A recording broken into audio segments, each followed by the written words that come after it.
Hello and welcome to this interview series ahead of Cloud and Cybersecurity Expo on the 6th and 7th of March at XL London next year. I'm Stuart Crowley, editor of Techarati, and today my guest is Harrison Nnaji. And please introduce yourself, Harrison.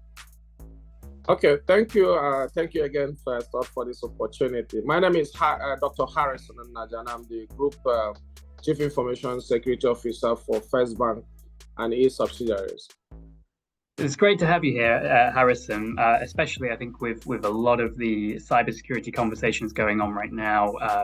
In the industry, we're seeing a lot of attacks actually happening very, very recently.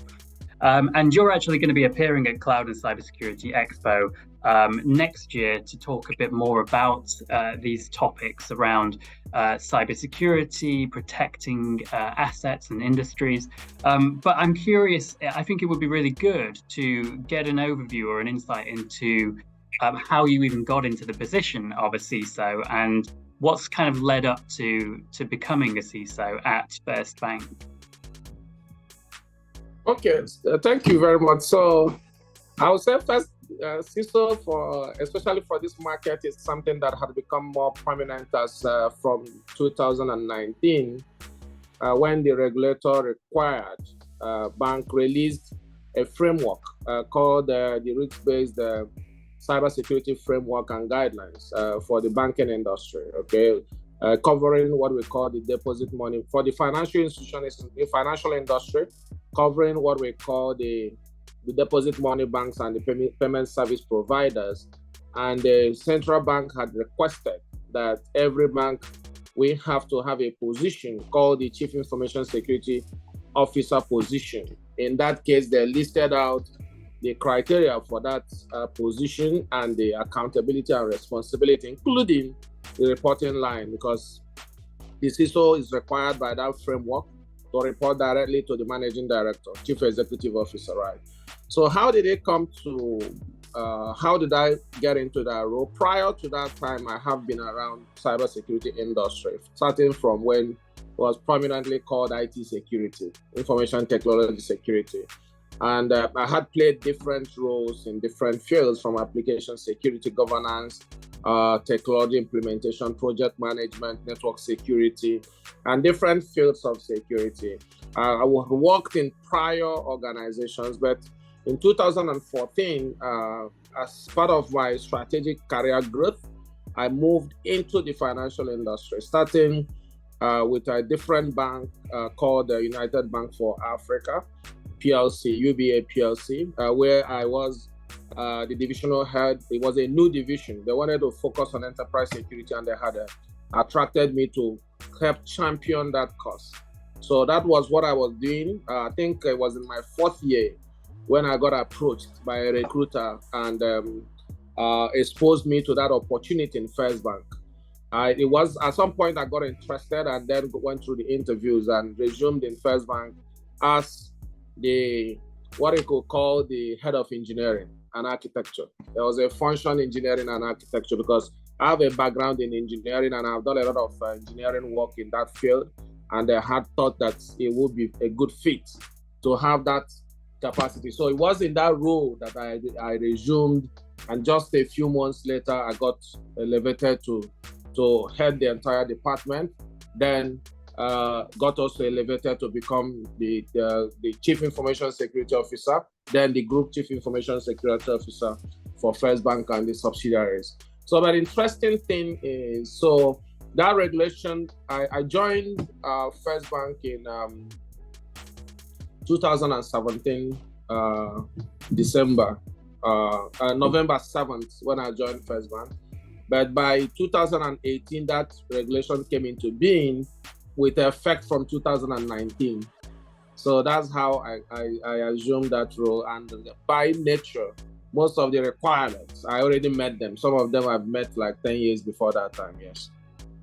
Do you feel like, with your engineering background, do you feel that that's quite a unique skill to have as a CISO? Yes, I think there are different variants of CISOs. Okay, so you have the technical CISOs and you have information security management CISOs, adversary CISOs. So you have different variants, right?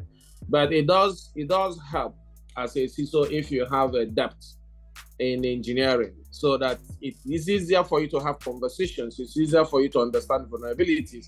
It's easier for you to test architectures and know the fitness to the current cases. Okay, so yes, it does help.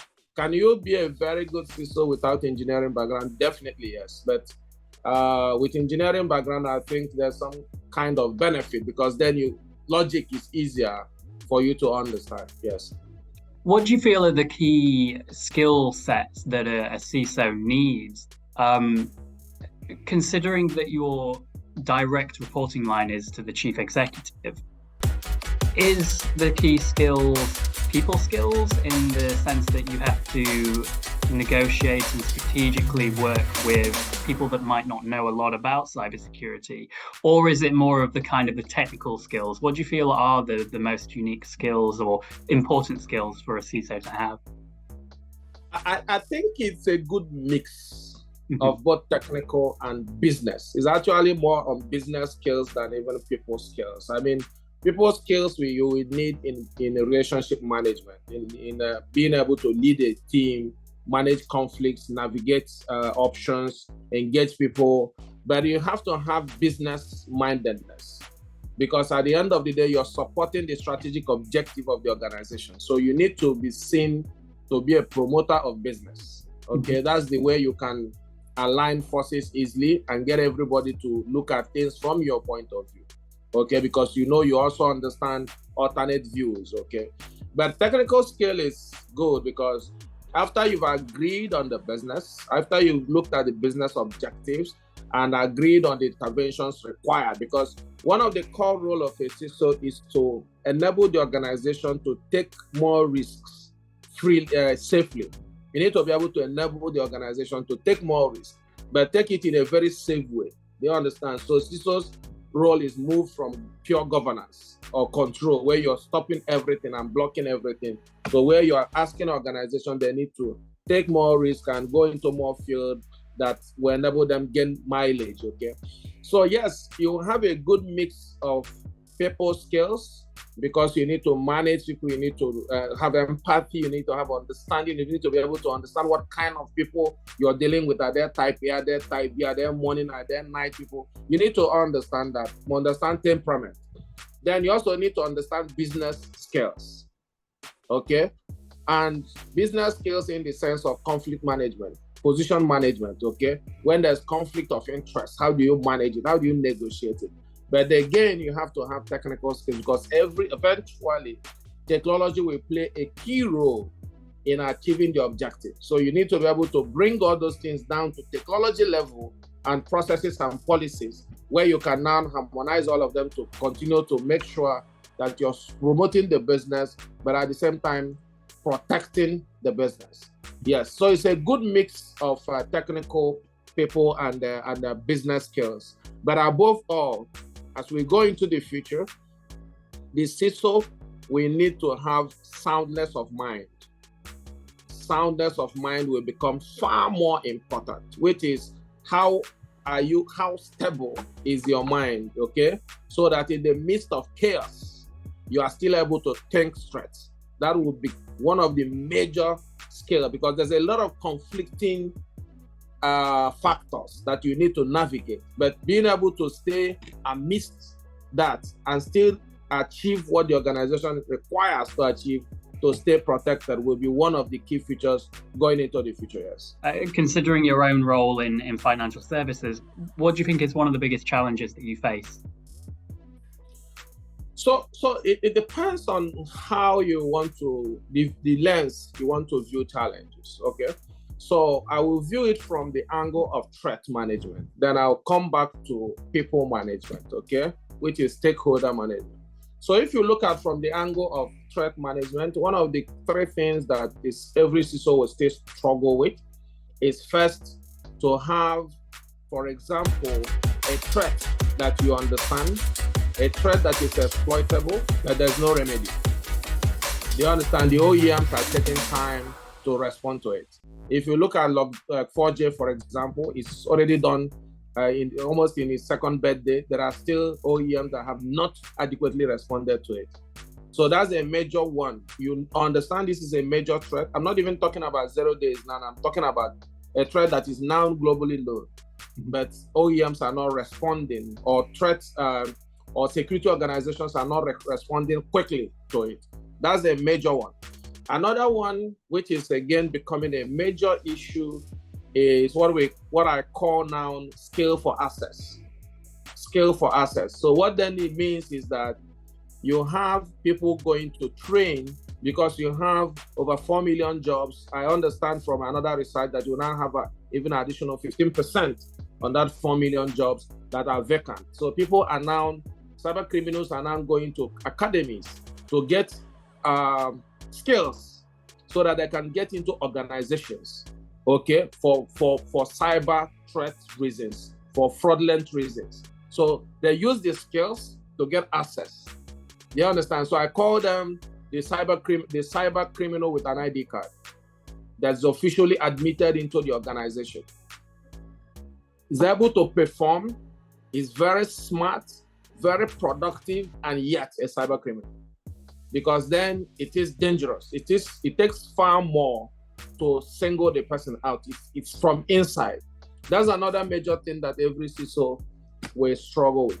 Then you also have, again, on the technical side, the issue of skills. Not being able to have enough skills, and not just people now, but skills. Not being able to have enough skills to be able to respond to the diversity of issues you're dealing with as a CISO. Those are in terms of priority on the technical side. Then if you come to the people side or stakeholder management side, you will now begin to deal with the issue of knowledge. You deal with issue of budget.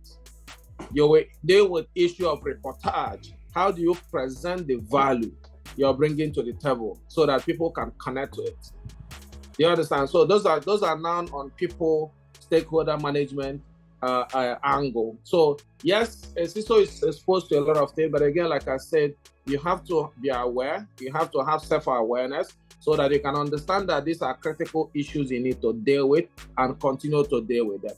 There's a general issue that investment in the underworld continue to grow. Okay, so which means that every day, every second, a new thing may pop up that everyone will need to respond to. So that issue again is also global. And then challenges from the kind of the human side of things, the business side of things. What sort of challenges have you faced on that front? Is it things like buy-in or other kind of knowledge-based things? Yes, buy-in is key, but for that challenge, one of my recommendations has always been to become a business promoter. When you become a business promoter, you are able to sit. I mean, one of the things that have worked for me is at some point in my career, I went into the distribution business to work with a distributor as a value-added distributor where I did sales, marketing, pre-sales. So it kind of helped me shape my understanding on what closing a deal and launching a product means, okay? So in terms of relationships, so if you move from a control officer to a business promoter, you may find out that your relationship with the business team will be different. You understand? Because you're able to show them value and show them that you can work with them easily. So it's something you can manage. But it's a conflict that I have seen impair the progress of a number of CISOs, because you have that conflict that your practice or your proposal will disrupt the production environment, disrupt the pace of project execution, and also disrupt the confidence of customers. Yeah, so that blend of understanding helps. But yes, it's a very key challenge that continues to exist. When it comes to selecting solutions, for example, to protect your organization, what do you usually look for? What are those sort of key identifiers or things that you look for? So one of the things I did a few years ago was to design what you call an adoption model. So it's okay, these are the 10 things or 11 things I will need to look out for. Now I will discuss a few of them, okay? Yeah. So first is before you adopt a solution, you must have a fair understanding of the problem that you're trying to do. And you must also try to understand the context of the problem. So what it then means is that the problem may be different in different scenarios. Yeah. Do you understand? Because if you look at every product has merits. Every product, before you make it, you must have merits. So the problem is wrong application of that product. You understand? That's where you have issues. I mean, there are definitely products that are better than the others in terms of richness of features or scale, or whether it's an enterprise product or SMB. That's still there. But so the first thing is to understand what is the problem I am out to solve, and what is the context of that problem, which is the environmental realities of that problem. Okay? Do I run on 2G? Does the solution require 5G, for example? Do I have a multitude of, do I have a polymorphous system, ecosystem where I have different versions of OS and different versions of operating system and infrastructure? Do you understand? So you then need to take that into consideration before you go searching for product. So understanding the problem, understanding the context and the environment where that solution will be applied. Then you may do a few things. You can first of all look at independent assessors. What are people saying? Do you understand? What are people like Gartner saying? What are people like Forrester saying? NSS Lab, what are they saying in terms of if it's technical product? So you need to look at that to help you build a frame. Yeah, to help you build a frame. Then you also need to do your own evaluation. So it means that you can build a checklist to say, okay, these are the 30 things I need this product to do for me. Okay, that's where address the issues that I have. Okay, then when you do that, you can now use that to do a pre-filtering. So say, okay, I have 10 products that can come close, but I have filtered to 5. Okay, then you open up conversations. Okay, open up conversations, because one thing, sometimes the documented record, the product is ahead of it, because people are also releasing things in R&D. Sometimes you may see that the product is not able to do something on paper, but by the time you engage, you say, no, we now have capability to do that. So you now begin to do engagement, have conversations, then have what I call proof of concept, which is testing the solution in your environment to know how it works in your environment. Lamborghini is a good car. Peugeot is a good car. Hyundai is a good car. But you need to look at where you want to use them and for what purpose, and know that there's a match. Do you understand? Then after that, there are things you also need to look out for. And these ones are a bit not on the general adoption plan. So you need to look at things like, what is the support system for this product? Do I have support in my region? Do you understand? What is the go-to customer model?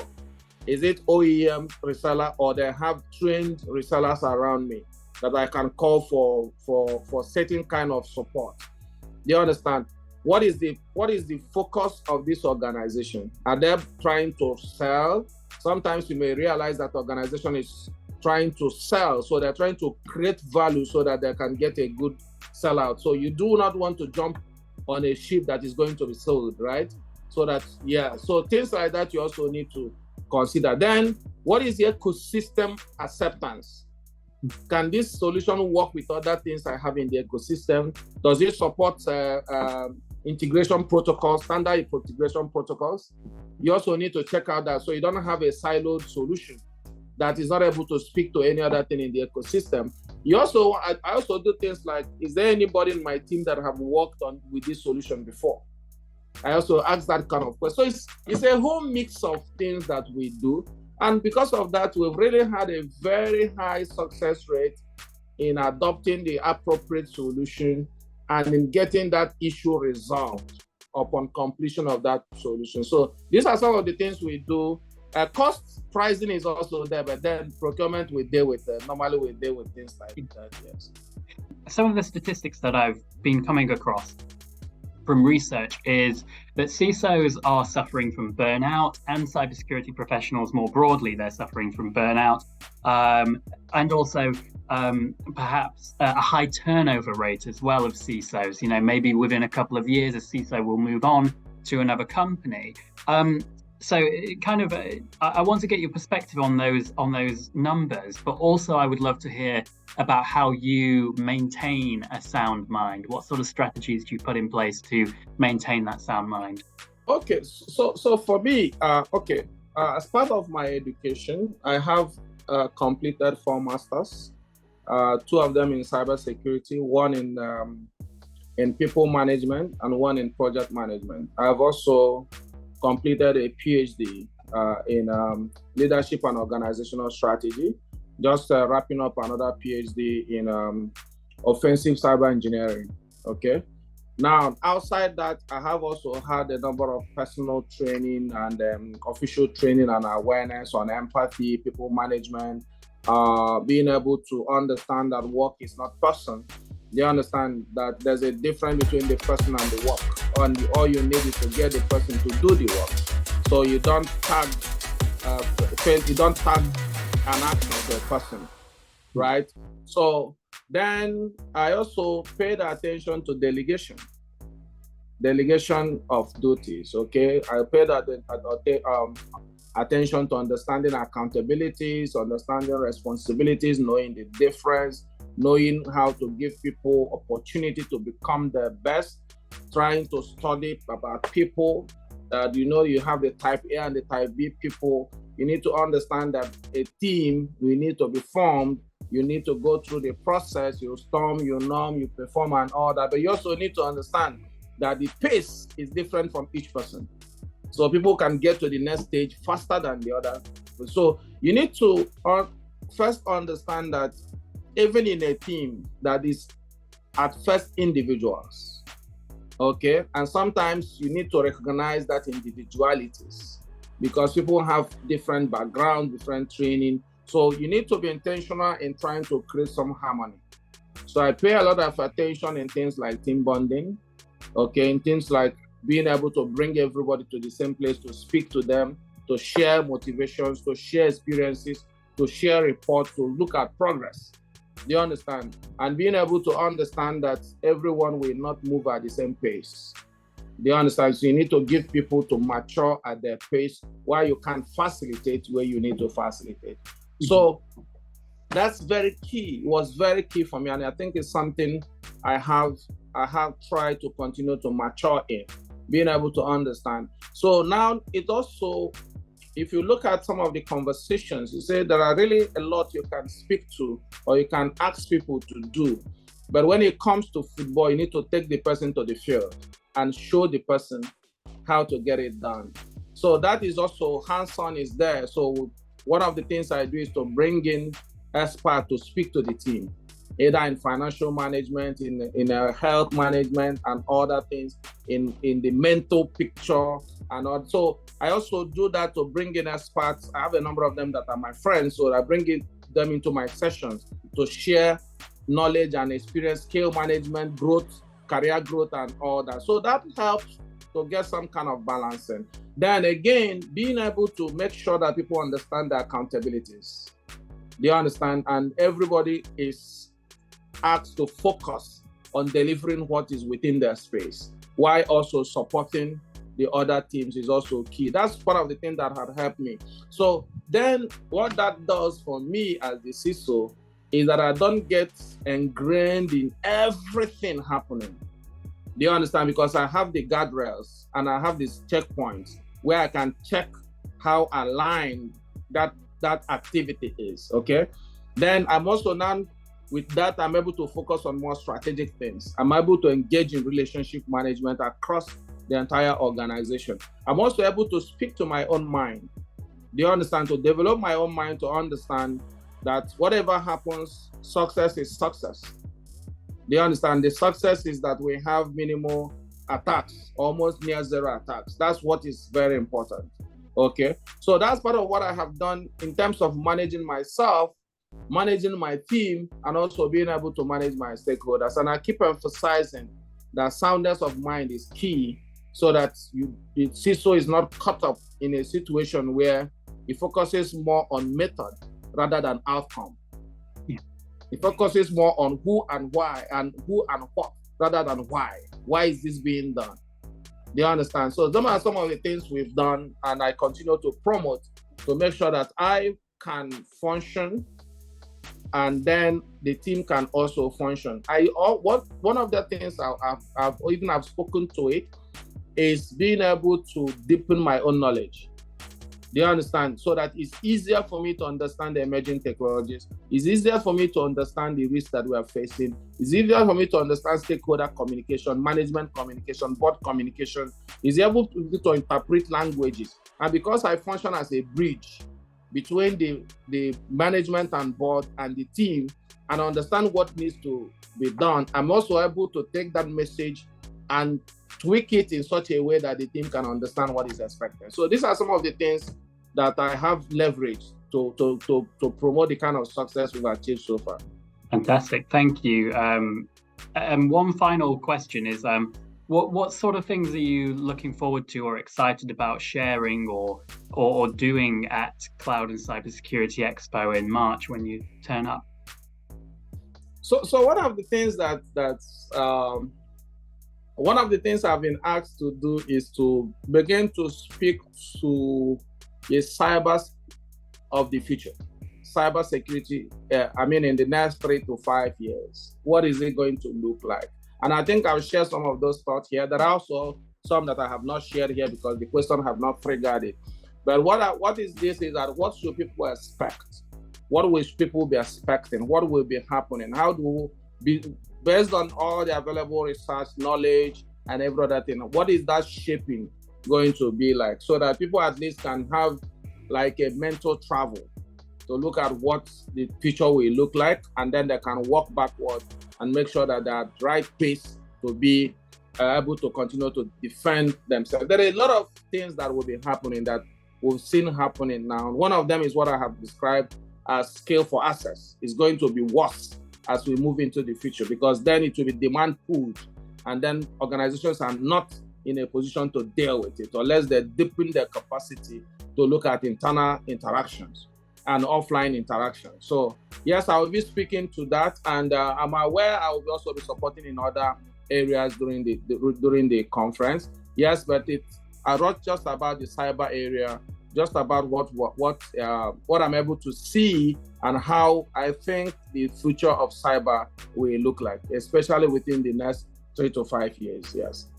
Fantastic. I'm particularly interested in this skills for access. It's not something I've come across too often, despite the conversations around the cyber internet threats. The cyber skill shortage as well.